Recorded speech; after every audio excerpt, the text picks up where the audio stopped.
समय का जगाया नाम। जय गुरुदेव।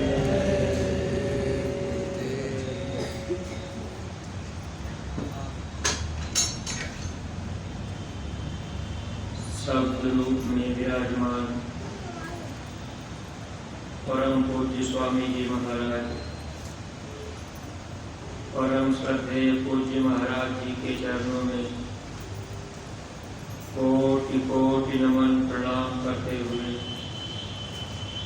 संस्था के सभी वरिष्ठ पदाधिकारी सदस्यगण, सभी सत्संगी धर्म प्रेमी भाई बहनों, सभी जिम्मेदार सेवादार प्रेमियों को सादर जय गुरुदेव। परमार्थी प्रेमी भाई बहनों, जब से हम लोग इस संसार में आए, मन माया के अधीन होकर इस जन्म मरण की पीड़ा में बराबर दुख पाते रहते हैं। जब जब इस धरती पर महापुरुष हम जीवों को चेताने, समझाने, बताने आए ताकि हम सब लोग अपने सच्चे देश निकल चलें, सच्चा सुख हम लोगों को मिल जाए, इसके लिए महापुरुष बराबर प्रयास करते रहे।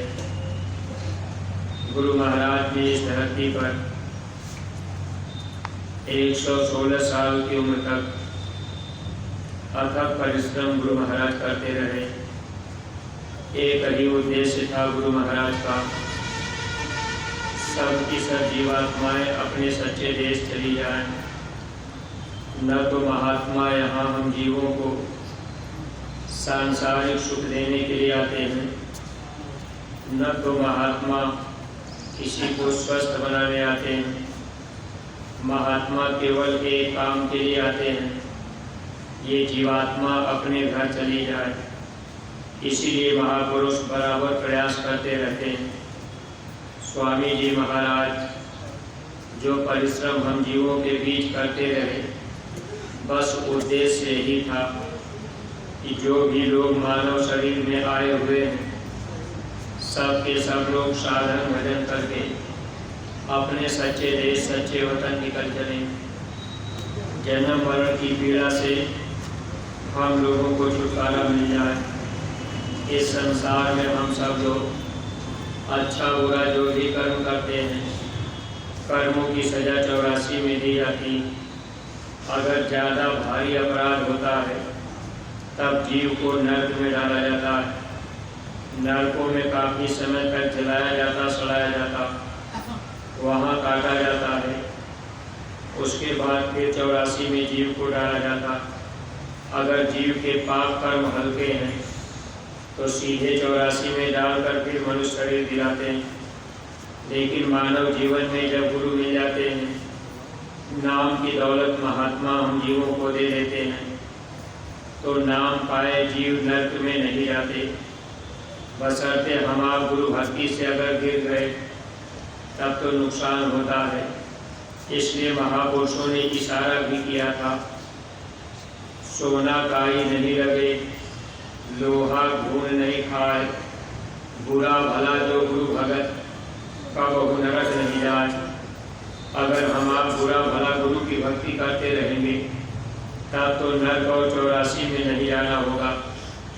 अगर गुरु की भक्ति छोड़कर मन में अगर धोखा दे दिया कि थोड़ा तीर्थ व्रत भी कर लें, थोड़ा पूजा पाठ, गंगा स्नान दान भी कर लें, थोड़ा मंदिर मस्जिद में भी हो लें, अब देवी देवता की भी पूजा पाठ कर लें, कुछ तीज त्यौहार भी हम आप मना लें, इस तरह से व्रत उपवास करने का भी जो विधान काल भगवान ने बनाया, उसमें हम जीवों को रोकने का एक कारण बन जाता है। इसलिए हमेशा गुरु की पूजा भी करनी चाहिए।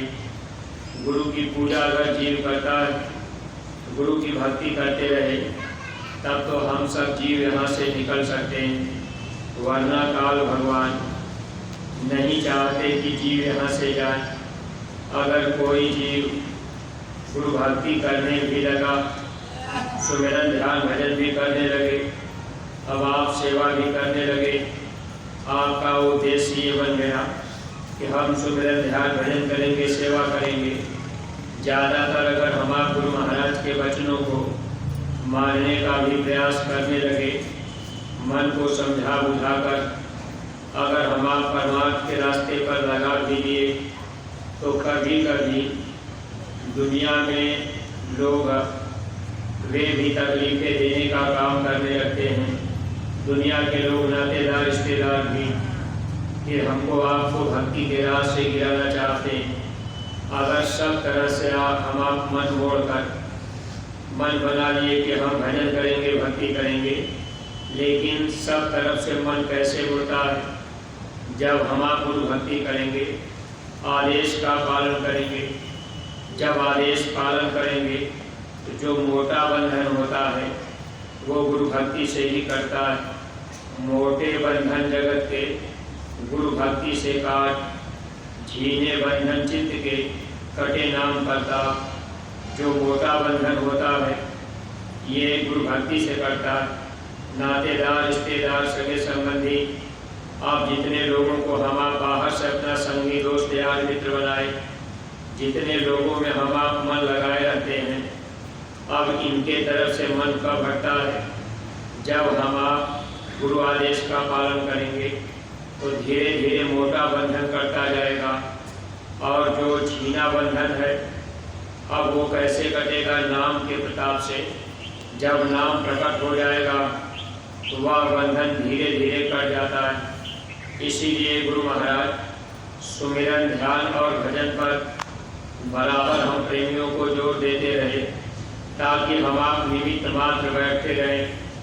कभी कभी बहुत से प्रेमी भाई हैं, उनके मन में ये भाव आता है कि भाई हमको 1 घंटा सुबह, 1 घंटा शाम, पूरा समय नहीं मिल पाता है। बहुत से प्रेमी ऐसे भी होते हैं जो सुमिरन, ध्यान, भजन 1 घंटा लगातार बैठ करके नहीं कर पाते।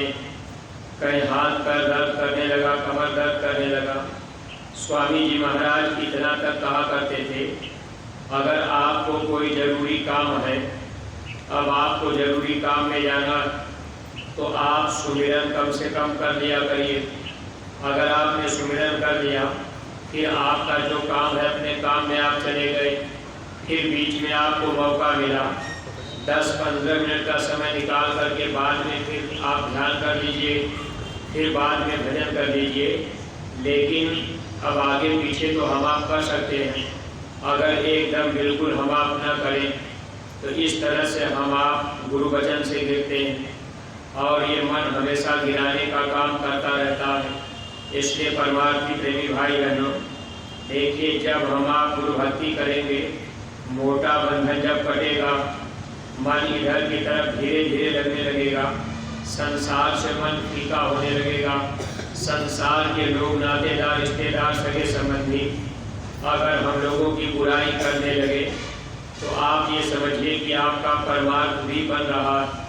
अगर संसार के लोग, नातेदार, रिश्तेदार, सगे संबंधी आपकी बुराई ना करके वाहवाही करने लगे तो इसका मतलब आपका परमार्थ नहीं बन रहा। क्योंकि भक्ति जब आप करेंगे तो निश्चित है कि संसार से आपकी दुश्मनी होगी, क्योंकि भक्ति और संसार दोनों एक साथ नहीं रह सकता। जब हम आप संसार से मन मोड़ेंगे तब भक्ति की तरफ मन लगेगा, और भक्ति की तरफ मन लगा तो संसार जरूर छूटेगा। क्योंकि आदेश पालन जब हम आप करेंगे तो ये मन उधर से हट करके इधर की तरफ आएगा, फिर गुरु से प्रेम भी बढ़ने लग जाता है। अगर हर तरह की क्रिया हम आप बाहरी वातावरण को, नातेदार, रिश्तेदार, सगे संबंधियों को पीछे कर दिए कि भाई हम गुरु महाराज की बात मानेंगे, साधन भजन करेंगे, तो जब हम आप साधना करने लगते हैं तो अंतर में भी मन और माया गिराने का बराबर प्रयास करती है। इसलिए हमेशा गुरु का सहारा लेकर ही जीव यहाँ से निकल सकता है। अगर किसी के अंदर ये भाव आ जाए कि हमको गुरु के सहारे की ज़रूरत नहीं है, या हम आप ये सोचने लगे कि हम सुमिरन, ध्यान, भजन करते हैं, हम 2 घंटा 3 घंटा बैठते हैं, अब आप खूब अभ्यास कर रहे, अगर आप हमेशा गुरु का सहारा नहीं लेंगे, आपके अंदर जरा सा भी अहंकार आ गया कि भाई हमने इतना समय दिया, हम इतना बैठे तो हमको ये लाभ मिला, ऐसे में हम आप कहीं न कहीं गिर जाते हैं। और फिर प्रेमी भाई बहनों, माया भी देखती रहती है कि भाई ये जीव अगर यहाँ से निकलने वाला है तो गिराने का कोई न कोई रोकने का साधन ये मन और माया बना लेते हैं, उसी में हम आप गिर जाते हैं और वचन को पकड़ नहीं पाते। एक ऋषि थे, जंगल में रहा करते थे। अब वो जंगल में बैठ कर के साधना किया करते थे। अब उनकी साधना इतनी अच्छी थी कि साधना करके वो इंद्र को जीतने का प्रयास करने लगे। अब जब इंद्र के अंदर डर पैदा हुआ, ये तो ऋषि साधना करके हमारी गद्दी ले लेगा, तो इंद्र ने क्या काम किया, आदमी का रूप बना करके अब वो धनुष बाण ले करके वही ऋषि के पास जंगल में पहुंच गए। वहां गए, प्रणाम किए और ऋषि से कहने लगे, महाराज हम आपके पास इधर चले आए, हमको जाना तो कहीं और था, लेकिन ये मेरा धनुष और बाण बड़ा वजनी है, फिर हमको इसी रास्ते से लौटना भी है, तो आप कृपा करके मेरा ये धनुष और बाण अपने पास में रख लीजिए। जब हम वापस आएंगे तो अपना धनुष बाण हम दे देंगे। अब उस समय ऋषि तो पहले तैयार नहीं हुए, लेकिन प्रेमी भाई बहनों देखिए, अब इंद्र भगवान अब वो भी चाह रहे कि इस जीव को किसी तरह से रोका जाए, गिराया जाए। अब उस समय ऋषि बिल्कुल तैयार नहीं हो रहे थे। उन्होंने कहा कि भाई कहीं और रख देना, इससे हमारा कोई ताल्लुकात नहीं है, हम ये धनुष बाण क्यों रखेंगे, क्या ज़रूरत हम इसकी, हम इसको सामने देखना नहीं चाहते। तो उस समय अब इंद्र ने उनसे प्रार्थना ऋषि से कर ली कि महाराज आप कृपा करके रख लीजिए, आप चाहते हैं कि सामने न रखें तो ये धनुष बाण हम सामने नहीं रखते, आपके झोपड़ी के पीछे ये धनुष बाण हम रख देंगे, जहां आपको ये दिखाई नहीं देगा। फिर हम वापस जब लौटेंगे तो अपना धनुष बाण ले लेंगे। ऋषि के मन में ये भाव आया कि आदमी इतना गिड़गिड़ा रहा, चलो कोई बात नहीं, तुम घर के पीछे झोपड़ी के पीछे रख दो और फिर जब आना तो अपना ले लेना। अब वो जो इंद्र थे मनुष्य रूप में, अब वो धनुष बाण वहाँ रख करके फिर वो तो चले गए, फिर उनको वापस आना नहीं था। अब ये ऋषि रोज रोज क्या करते थे, रोज रोज अभ्यास में बैठते थे, साधना करते थे। एक दिन इनके मन ने धोखा दिया, ऋषि के मन में ये भाव आया कि ये धनुष और बाण पहले वो भी चलाना जानते थे, क्योंकि वो जो ऋषि थे पहले राजा थे। अब राजा होने के नाते धनुष बाण चलाने की जानकारी उनको थी। अब उनके मन में ये भाव आया कि आखिर ये धनुष बाण एक बार हम आजमा करके देखें कि हमारा निशाना लगता है कि नहीं लगता। अब वो धनुष बाण उठाए, निशाना लगाए तो उनका निशाना पक्का लग गया। अब उनका मन थोड़ा आगे बढ़ गया कि भाई मैंने इतने दिन के बाद धनुष बाण उठाया, मेरा निशाना पक्का। अब वो फिर ऐसे धीरे धीरे धनुष बाण चलाने लगे, थोड़ा बहुत साधना भी करते थे। अब एक दिन जब वो साधना में बैठे, देखिए फिर इंद्र ने क्या काम किया, अब बहुत सी चिड़ियों को भेज दिया। चिड़िया उसी पेड़ पर ऊपर बैठ गई। अब जब चिड़िया बैठ करके चहचहाने लगी, चिल्लाने लगी, तो ये इन जो ऋषि था अब ये बैठे साधना में, इनको थोड़ा दिक्कत महसूस होने लगी कि ये चिड़िया परेशान कर रही। अब मन ने धोखा दिया, फिर वही धनुष बाण उठाए और निशाना लगा दिए। जब बाण चलाए तो जाकर के एक चिड़िया को लग गया, चिड़िया गिर गई, मर गई।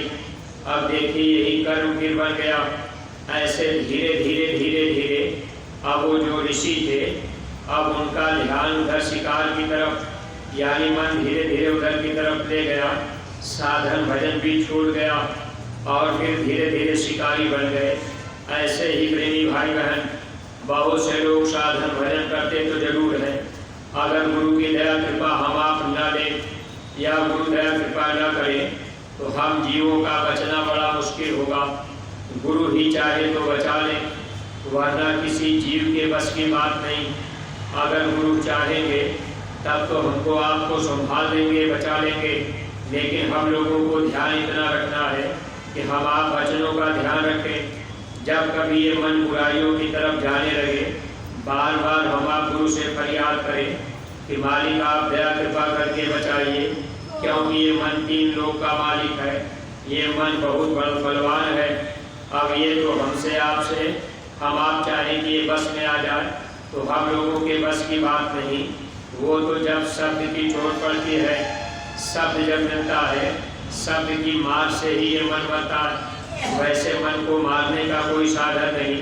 इसीलिए स्वामी जी महाराज, पूज्य महाराज जी भी बार बार कहा करते हैं कि जब आप ज़्यादा समय भजन में देंगे, यानी अधिक से अधिक समय आप थोड़ा थोड़ा देर, थोड़ी थोड़ी कई बार दिन भर में बैठने लगे, तो जब आप रोज रोज अभ्यास करेंगे, अभ्यास बढ़ाते जाएंगे, भजन पर बैठेंगे, कान बंद करेंगे, अंदर के कान से आवाज़ को सुनने का प्रयास करेंगे, तो इससे क्या होगा, जब शब्द मिलने लगेगा तब ये मन धीरे धीरे विषय विकारों से हटने लगेगा। वैसे ये मन जल्दी हटता नहीं है। महापुरुष चाहते कि जीव मन के दायरे से बाहर निकल जाए, लेकिन हम आप अपना समय भी नहीं दे पाते। जैसे महापुरुष कहते वैसे चल भी नहीं पाते, वचनों का पालन हम आप नहीं कर पाते। इसलिए परमार्थी प्रेमी भाई बहनों, देखिए हम आप परमार्थ के रास्ते पर आए। अगर धीरे धीरे मन सेवा में लगने लगा या धीरे धीरे मन भजन में भी लगने लगा, तो हमेशा मन की निगरानी करनी होगी, कब ये बुराइयों में पड़ जाए, कब बुराई को पकड़ ले, कब गलत रास्ते पर हमको आपको चला दे। ये मन इतना धोखा देता है। गुरु की दया कृपा अगर हम आप बराबर देते रहे, मांगते रहे, तब तो गुरु ही बचा पाएंगे, वरना हम लोगों के अंदर क्षमता तो है नहीं। परमार्थी प्रेमी भाई बहनों, देखिए महापुरुष अपने गुरु महाराज ने इस धरती पर जो परिश्रम किया है हम जीवों की भलाई के लिए, और परमार्थ का रास्ता गुरु महाराज ने खुला ही रखा। गुरु महाराज ने रास्ता बंद नहीं किया। स्वामी जी महाराज जाने के बाद भी, देखिए शरीर छोड़ने के बावजूद भी, वैसे तो गुरु महाराज ने कहा दोबारा मैं फिर आऊँगा, लेकिन प्रेमी भाई बहनों, अब हम आप शरीर नाम बदल जाने पर फिर जल्दी पहचान पाएंगे नहीं। और महापुरुष इस तरह से रहते हैं, हम आप जल्दी समझ नहीं पाते। अगर वचन को हम आप मानते रहे तब तो हम आप धोखा नहीं खाएंगे। जो भी आदेश पूज्य महाराज जी का होगा, अगर उनके आदेशों को हम आप माने तब तो हम आप लोग परलोक का लाभ पा सकते हैं। जो भी वचन गुरु दरबार से हम प्रेमी भाई बहनों को आदेश के रूप में दिया जाए, उसका पूरा पूरा पालन हम सत्संगी प्रेमी भाई बहनों को करना चाहिए। लेकिन देखिए प्रेमी भाई बहनों, हम लोग इस पर भी ध्यान नहीं दे पाते। अगर हम लोग ध्यान दें तो गुरु महाराज के वचन वाणियों को हम आप मान नहीं पाए। स्वामी जी महाराज ने हम लोगों के हित के लिए, गुरु महाराज ने पहले ही आदेश किया था कि बच्चे आप सब लोग मिल करके जोरदार शाकाहारी प्रचार कर दो। एक बार गुरु महाराज ने कहा कि अगर तुम जोरदार शाकाहारी प्रचार कर दोगे तो 1, 2, 3 मंडल तक आपको ऐसे ही पहुंचा दिया जाएगा। अब 3 मंडल तक महापुरुष शाकाहार के प्रचार पे पहुंचाने की बात किए, लेकिन स्वामी जी ने कहा आप सब लोग मिल करके जोरदार शाकाहार का प्रचार कर दो। अब ये काम हम आप, गुरु महाराज जो बातें काटे गए, हम आप ये करने के लिए तैयार नहीं हो पाए। हम आप टोली भी नहीं बना पाए। जब पूज्य महाराज जी संगत सत्संग की शुरुआत किए तो महाराज जी बार बार इस बात पर जोर देते रहे कि आप लोग शाकाहारी प्रचार की टोलियाँ बना लीजिए, अपने अपने क्षेत्रों में बराबर प्रचार प्रसार करते रहिए। शायद ही कोई ऐसा जिला हो जहाँ शाकाहारी प्रचार की टोली बनाई गई हो। अगर टोली बन गई होती, टोली में एक नायक रहते और वो बराबर प्रचार प्रसार, टोली बराबर अपने अपने क्षेत्रों में प्रचार करती रहती। लेकिन ये काम हम आप करने में गुरु वचन से धीरे धीरे गिरते चले जा रहे। फिर पूज्य महाराज जी ने गुरु महाराज के वचन वाणियों को पूरा महाराज जी ने दोहरा दिया कि प्रत्येक सत्संगी एक एक गांव को गोद दे दें, क्योंकि एक जिम्मेदारी हमारी आपकी बन जाएगी। ऐसे तो टोली बनाने में हम आप जिम्मेदारी नहीं समझ रहे, लेकिन जब हर सत्संगी को जिम्मेदारी है कि भाई एक एक गांव गोद लेना है, तो हर सत्संगी सोचेगा कि हमने ये गांव गोद लिया है। तो जब आपको अपने गांव में जाना होगा, अपने बगल वाले सत्संगी से आप कहेंगे कि आज हमारे वाले गांव में आप चलिए प्रचार करने।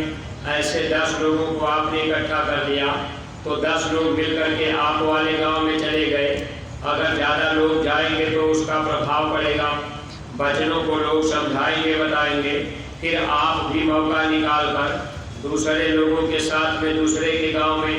तो एक तरह से ये ऐसा भाव हम लोगों के अंदर होना चाहिए था कि भाई आप हमारे गांव में चल के प्रचार करा दीजिए, मदद करा दीजिए, हम आपके गांव में चलेंगे। इस तरह से भी हम आप टोलियाँ चाहे होते तो बना लेते, लेकिन हम लोग जब अभी गांव गोद देने के लिए सोच ही नहीं पा रहे, विचार ही नहीं किए कि हम गांव गोद देने।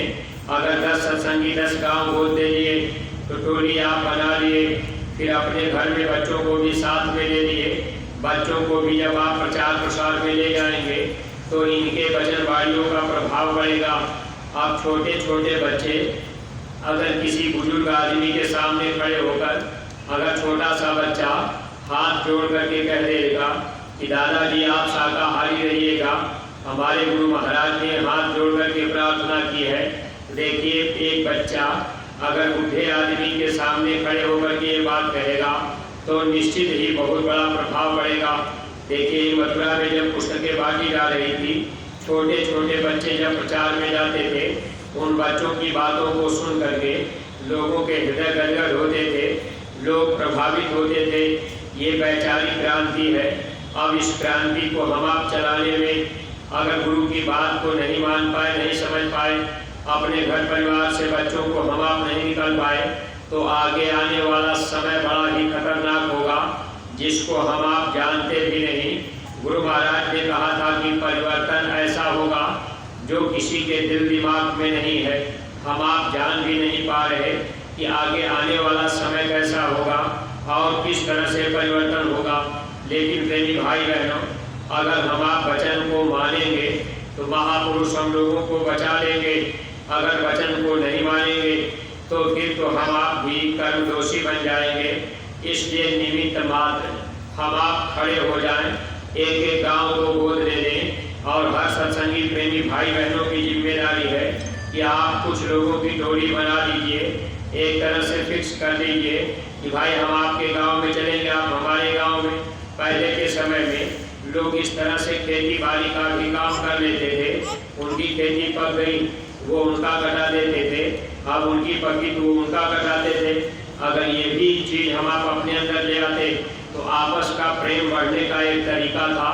लेकिन प्रेमी भाई बहनों, आज आपस का प्रेम धीरे धीरे खत्म होता चला जा रहा।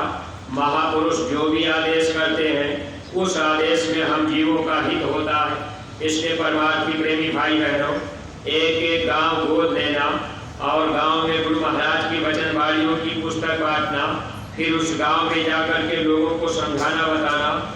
गुरु दरबार मथुरा में अब जब ये कार्यक्रम आगे होगा तो गुरु पूर्णिमा के पावन अवसर पर जब जिसको जैसे तारीख दी गई, अपने अपने समय पर लोग पहुंच करके, क्योंकि भीड़ भाड़ तो इकट्ठी करनी नहीं है, सरकार के नियम का भी पूरा पालन हम आप करते रहेंगे। और प्रेमी भाई बहनों, इसी में हम आप आना जाना भी करते रहेंगे, तो दया दुआ भी मिलती रहेगी, दर्शन वर्शन का लाभ भी मिलता रहेगा। क्योंकि जब जब हम आप दर्शन करने के नाम पर आते हैं, दया दुआ मिलती है। क्योंकि दर्शन से हम जीवों के भी पाप कर्मों की सफाई होती है। अब हम आप जब बाहर से दर्शन करेंगे, बाहर से गुरुदेव का दर्शन करने पर पाप कर्मों की सफाई हो जाती है। इसलिए प्रेमी भाई बहन, आने जाने में लाभ ही लाभ है। अगर हम आप आना जाना भी बंद कर दिए, अब ये सोचेंगे भाई समय खराब, परिस्थिति नहीं ठीक है, तो आगे आने वाला समय अब बहुत अच्छा नहीं होगा। समय दिन प्रतिदिन अब बुरा ही आता जाएगा, बीमारियां भी चारों तरफ से प्रहार करेंगी। गुरु महाराज ने जो वचन हम प्रेमियों के लिए कहा था कि कुदरत ऐसी जहर फेंक देगी, कोई दवा भी नहीं होगी। इस कुदरती प्रकोप से केवल महापुरुष ही हमारी आपकी रक्षा कर पाएंगे और कोई रक्षा कर नहीं पाएगा। इसके प्रेमी भाई बहनों, भरोसा हमेशा अपने सदगुरु के ऊपर, पूज्य महाराज जी के वचनवाणियों पर पूरा भरोसा विश्वास करते रहेंगे, आते जाते रहेंगे, दर्शन का लाभ लेते रहेंगे, तो लोक और परलोक दोनों का लाभ मिल जाएगा। आने वाली तकलीफों में भी हमारा आपका बचाव हो जाएगा। अगर बीच में शरीर का समय पूरा हो ही गया तो जाना तो पड़ेगा ही, क्योंकि प्रेमी भाई बहन, इस धरती पर जब जिसका समय पूरा होगा उसको जाना है। अब सिकंदर बादशाह भी चला गया, अब जाने का समय आया तो जाना पड़ेगा। हमारा समय आ जाए चाहे आपका समय आ जाए, समय पूरा हुआ तो कोई रोक नहीं सकता। लेकिन सद्गुरु मिल गए, भक्ति में हम आप लगे रहे तो कम से कम इतना तो लाभ मिल जाएगा। अगर भक्ति में लगे हुए हैं, सेवा में प्रचार में लगे हुए हैं, लिखाई में लगे हुए हैं, कहीं बीच में शरीर छूट भी गया या हम आप मथुरा आ भी रहे, कहीं एक्सीडेंट भी हो गया, तब भी आप ये समझिए कि महापुरुष हम जीवों की संभाल कर लेते हैं। इसके प्रेमी भाई बहन, कभी भी मुसीबत का भी समय आ जाए तो इस परमार्थ की राह पर कभी भी हम आप डरे नहीं। अगर डर गए तो फिर नाम नहीं होगा। अगर हम आप निडर होकर के एक तरह से सूरवीर बन करके जो आदेश हुक्म हो जाए गुरु दरबार से, तब हम आप फौरन हाजिर हो जाए तो लाभ ही लाभ मिल जाएगा। क्योंकि महात्मा तो जीवात्मा को बचाने आते हैं। जैसे गुरु गोविंद सिंह ने अपने शिष्यों के ऊपर से, सर के ऊपर से बंदूक की गोली निकाल दी, ऐसे ही महापुरुष हम जीवों की कभी कभी परीक्षा भी कर लेते हैं। और कभी मुसीबत की घड़ी में अगर हमको आपको कोई आदेश मिल जाए कि भाई आपको यहाँ पहुँचना है और अतिशीघ्र पहुँचना है, तो हम आप ये ध्यान रखें कि जब जैसे हुक्म हो जाए वैसे अगर हम आप दौड़ पड़ते हैं तो उसमें जीव को विशेष लाभ मिलता है। क्योंकि सद्गुरु काम आएंगे, ये संसार काम नहीं आएगा। इसलिए प्रेमी भाई बहन, अपने गुरु दरबार के प्रति हमेशा हमको आपको सजग रहना है। और जब आदेश मिले तो अपने तन मन धन की कुर्बानी रखने के लिए हम आप निरंतर तैयार रहे, ताकि दया दुआ मिलती रहे, ये मानव जीवन पाना सार्थक बन जाए, जीवात्मा अपने सच्चे देश चली जाए। इन्हीं शब्दों के साथ में हम अपनी वाणी को यहीं पर विराम दे रहे। कोई बात अगर अटपटी लग गई हो तो आप लोग अपना छोटा भाई समझ करके क्षमा कीजिएगा। सब लोग प्रेम के साथ मालिक के पावन नाम का उच्चारण करेंगे। जय